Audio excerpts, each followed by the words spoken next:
Hello दोस्तों, इस video में बात करेंगे कि अगर आप दुनिया के किसी भी एग्ज़ाम में बैठना चाहते हैं और आप चाहते हैं आपकी तैयारी बहुत बेहतर हो, तो उसके लिए क्या तरीका होता है, क्या ट्रिक होती है किसी भी एग्ज़ाम को क्रैक करने की। इस वीडियो में हम इस बात को विस्तार से जानने वाले हैं। इससे पहले रिक्वेस्ट करूंगा कि चैनल पे पहली बार आए हो तो चैनल को सब्सक्राइब कर लेना, ताकि समय पर आपको जो भी अपडेट है आपकी शिक्षा से जुड़ी हुई, आपकी तैयारी से जुड़ी हुई वो मिल सकें। और इसका टेलीग्राम चैनल भी इसी नाम से है, जो कि वीडियो के डिस्क्रिप्शन में है। आप वहाँ भी सारी अपडेट्स सरकारी भर्तियों से जुड़ी हुई या अन्य एग्ज़ाम्स जो आप देने वाले हैं उनसे जुड़ी हुई मिलती रहती है।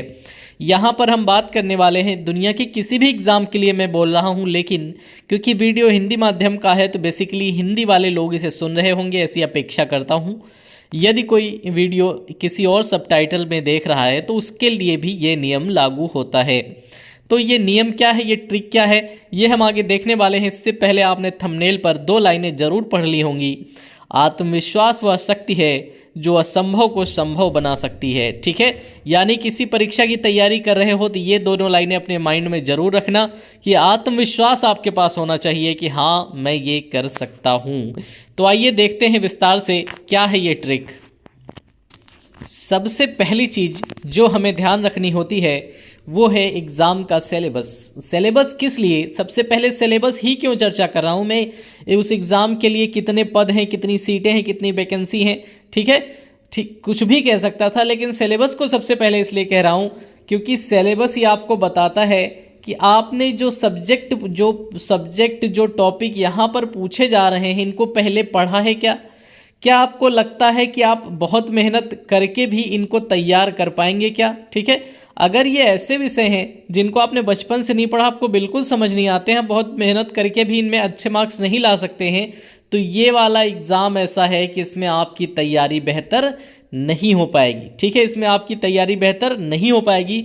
इसलिए सबसे पहले सिलेबस पे जाओ, सिलेबस को देखो और उसमें एनालिसिस करो कितने ऐसे टॉपिक हैं जो मैं मेहनत करूंगा तो बहुत बढ़िया नंबर ला सकता हूं, और कितने ऐसे टॉपिक हैं जो मुझे बिल्कुल भी समझ में नहीं आते हैं मेहनत करने के बावजूद। अगर आपको लगता है कि इस सिलेबस के आधार पर इस परीक्षा को मैं निकाल सकता हूं, तो आप इस परीक्षा के लिए मेहनत कीजिए। अगर आप परीक्षा में उतने मार्क्स लाने में सक्षम नहीं हैं जितने के आसपास कट ऑफ जा सकती है, ठीक है, ये आपको कब पता चलेगा, जब आप कट ऑफ रिसर्च करेंगे, आगे उसकी बात करेंगे। तो सबसे पहले आपको सिलेबस जरूर देख लेना है, उसके आगे आप जब पहुंचेंगे कट ऑफ वगैरह देखेंगे, प्रीवियस पेपर देखेंगे, आपको पता चल जाएगा एग्जाम आप क्रैक कर सकते हैं अपनी मेहनत से या दूसरे किसी एग्जाम के लिए ट्राई करना है। ठीक है, सबसे पहले क्या देखेंगे, सिलेबस को देखेंगे विस्तार से।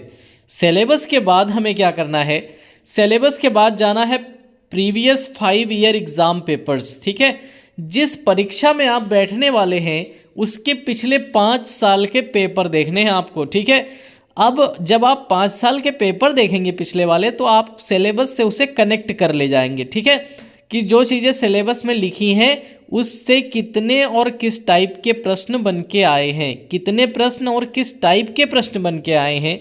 दूसरे नंबर पे यही काम होता है प्रीवियस 5 ईयर के पेपर्स के क्वेश्चंस देखना, कैसे पूछे गए हैं और कैसे इनका उत्तर आता है, क्या हमारे सिलेबस से ये पूरा मैच करते हैं या सिलेबस के किस हिस्से से प्रश्न ज़्यादा आते हैं, कहाँ से कम आते हैं। तो पिछले 5 साल के पेपर आपको देखने हैं। कोई अगर आपका ये तर्क है कि सर जिस परीक्षा में बैठ रहा हूँ वो पहली बार हो रही है, दूसरी बार हो रही, तो पिछले 5 साल के पेपर कहाँ से लाऊं, तो भाई अगर इसके पहले 1-2 बार भी हुई है तो आप उतना देख सकते हैं प्रीवियस ईयर के पेपर। अगर कोई परीक्षा पहली बार हो रही है तो उसका सिलेबस जरूर दिया हो गया, तो सिलेबस आप देखकर आप अगले स्टेप पे चले जाना, अगर प्रीवियस ईयर पेपर उसके नहीं बने हैं तो। ठीक है, तो प्रीवियस ईयर एग्जाम्स के बाद हम पहुंचे previous 5 year cut off marks. ठीक है, पिछले 5 सालों में उस परीक्षा के रिजल्ट में कितने नंबर की कट ऑफ लगी। ठीक है, आपको यहाँ पर ये नहीं देखना है कि पेपर का लेवल क्या था या वैकेंसी कितनी थी, सीट्स कितनी थी, ये सब नहीं देखना, आपको पिछले 5 साल की कट ऑफ देखनी है, क्योंकि हर साल अलग अलग एग्जाम लेवल रहा होगा, अलग अलग सीट्स रही होंगी। तो आपको केवल 5 ईयर की आपको देखनी है, प्रीवियस 5 ईयर में जो कट ऑफ रही हो आपकी वो देखनी है। अब आपने सिलेबस देखा, फिर आपने पिछले 5 साल के पेपर देखे, आप उससे कनेक्ट कर पाए। आप पिछले 5 साल के पेपर देखने के बाद जब कट ऑफ पर आए तो आप ये भी कनेक्ट कर पाए कि जब ये सिलेबस में पूछा गया था, इस तरीके के प्रश्न पूछे गए थे, उस समय कट ऑफ पे क्या फ़र्क पड़ा था, कितने मार्क्स वाले बच्चे पास हुए थे। यानी आपको सिलेबस का नॉलेज है, पेपर में क्या पूछा जाता है उसका नॉलेज हो गया, और नंबर कितने लाने पड़ते हैं उसका भी नॉलेज हो गया। अब अगले चरण में जाते हैं। अगला चरण है previous 5 year vacancy details and form filling.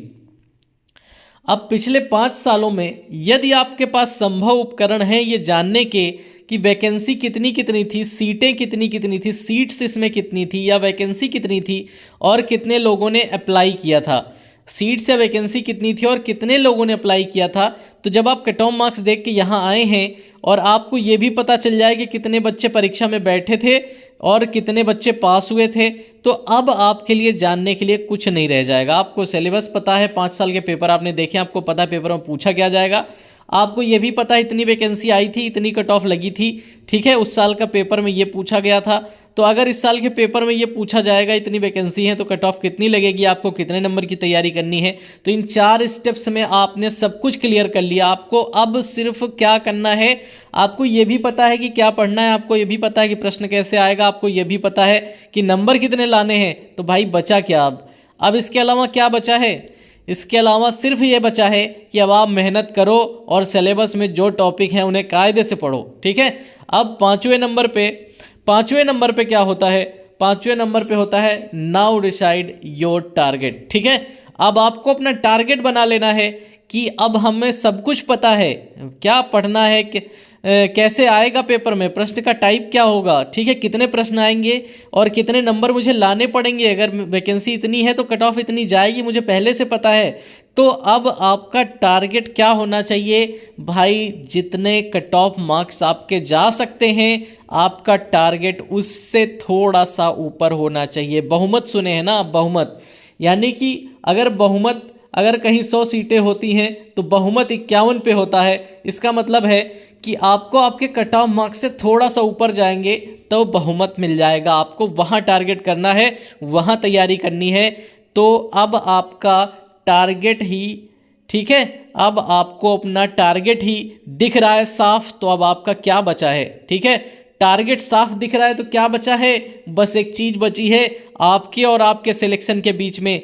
आपके और आपके सिलेक्शन के बीच में अब क्या बाकी है? सब कुछ आपको नॉलेज है, तो आपके और आपके सिलेक्शन के बीच में ये बाकी है, ठीक है।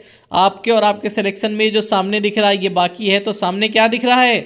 मेहनत, ठीक है। जब इंसान को सब कुछ पता हो, आपने एक वीडियो देखा होगा, एक IAS अधिकारी हैं या उस समय एस्पिरेंट थे, उन्होंने कहा कि आप मुझे बुक बता दो कि एग्जाम में इस बुक से सवाल आएगा, कब है, कितनी किताब पढ़नी है और कौन सा है, उसके बाद मेरे से आगे कोई निकल जाए तो मेरा नंबर पता है, प्रश्न कैसा आएगा पता है, कितने बच्चे बैठ रहे हैं पता है, कितने नंबर आपको लाने हैं तो सिलेक्शन हो जाएगा ये भी पता है। तो भाई बचा क्या है? बची है आपकी मेहनत। आप उतनी मेहनत कर लेंगे, उतने सिलेबस को पढ़ लेंगे तो आप सेलेक्ट हो जाएंगे।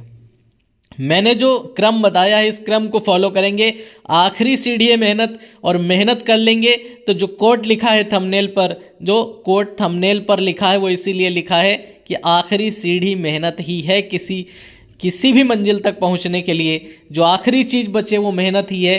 आपके दिमाग में कोई डाउट ना रहे, सब कुछ क्लियर है, सिर्फ पढ़ना है, और जब मेहनत करके पढ़ लेंगे तो सिलेक्शन हो जाएगा। बताइए वीडियो अच्छी लगी या नहीं लगी? मैंने वीडियो में जो बताया है दुनिया के हर एग्जाम पे लागू हो जाएगा या नहीं लागू हो जाएगा?